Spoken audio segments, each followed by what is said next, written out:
The minister responsible for the controversial changes to Service Ontario finally faced some reporter questions today. Todd McCarthy sat for an interview with Rogers TV Durham.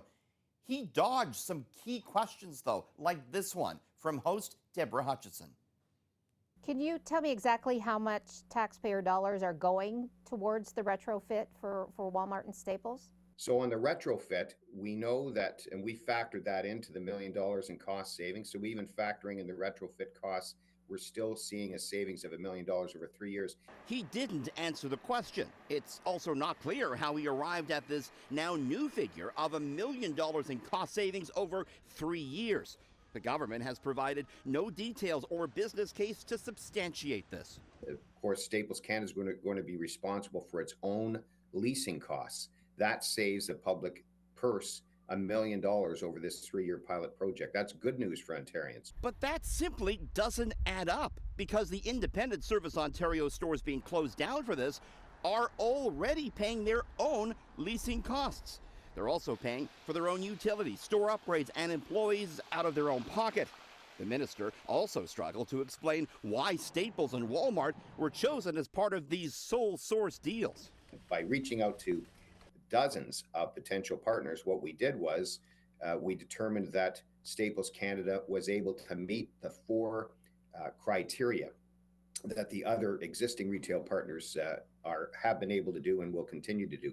Doug Ford has repeatedly spoken out against such sole source deals, like he did in this 2016 CityNews interview. You know what it's all about? Is filling their buddies' pockets full of money, sole source deals, giving contracts. It's all about the money.